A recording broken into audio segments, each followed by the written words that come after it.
मोहि दीजियो श्री वृंदावन को वास, बास भरो वृंदावन को, जहाँ पास बहे यमुना महारानी। जो जन आए के ध्यान करे, वैकुंठ मिले ताको रजधानी। वृंदावन के वृक्ष को मरम न जाने कोई, यहाँ डाल डाल और पात पात पर श्री राधे राधे हो। बोल वृंदावन बिहारी लाल की जय, यमुना मैया की जय, वृंदावन धाम की जय, श्रीमद् भागवत महापुराण की जय। परम मंगलमयी परात पर अखिलेश्वरी अकारण करुणा वरुणालय भक्त वांछा कल्पतरु तड़द्दित विनम्बित पीतांबर धारी श्री बाल कृष्ण लाल की वांगमयी प्रतिमूर्ति श्रीमद् भागवत महापुराण का आज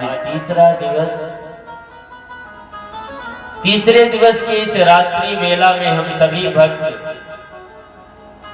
ठाकुर जी के पावन गुणानुवाद को श्रवण करने के लिए एकत्र हुए हैं।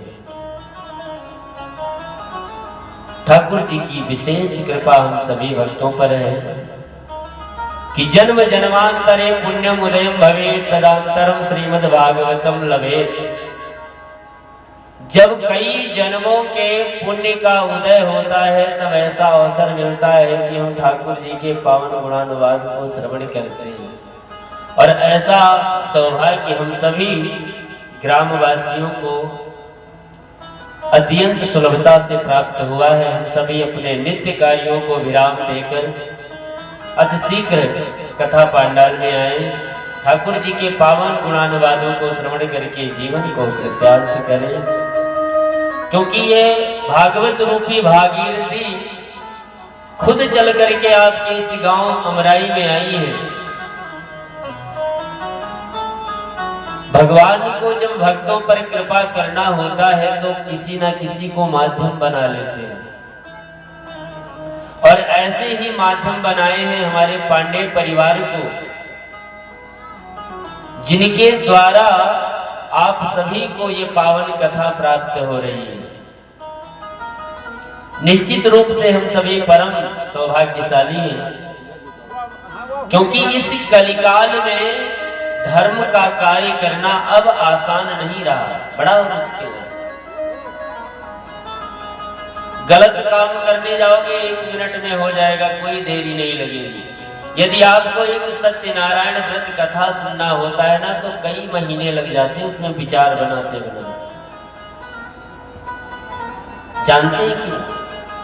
क्योंकि इस कलयुग का प्रभाव बड़े तेजी से चल रहा है, और इस कलयुग में कलुषित प्राणियों को कल्याण सिर्फ भगवत नाम और भगवत चर्चा से ही प्राप्त होनी है।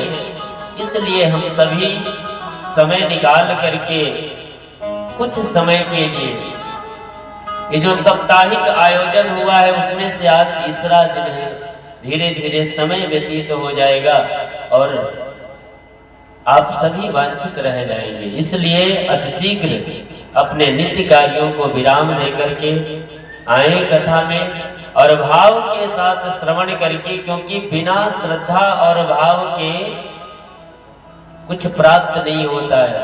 आइए हम सभी अपने मन और वाणी को पावन कर लें। जब हमारा मन और वाणी दोनों पावन होगा तो वाणी से कोई गलत शब्द नहीं निकलेगा, और मन में जो ये कथा है वो समाहित हो सकेगी। नहीं तो जब तक मन पावन नहीं होगा तो ये मन तक आपकी कथा पहुंच ही नहीं पाएगी, बाहर कानों के द्वारा निकल जाएगी। इसलिए अपने मन और वाणी को हम सभी भाव के साथ पावन करें 5 ज्ञान इंद्रियां और कर्म इंद्रियों को ठाकुर जी से समर्पित करके कहें कि हे प्रभु, क्योंकि हमारे ठाकुर जी का स्वरूप ही इतना सुंदर है कि जो एक बार देखता है देखता रह जाता, दीवाने हो जाते हैं गोविंद सरकार। ठाकुर जी के स्वरूप का हम सभी दर्शन करें। करार बिंदेन पदार बिंदम मुखार बिंदेन विनवेशयन्तम पटस पत्रस फुटे सया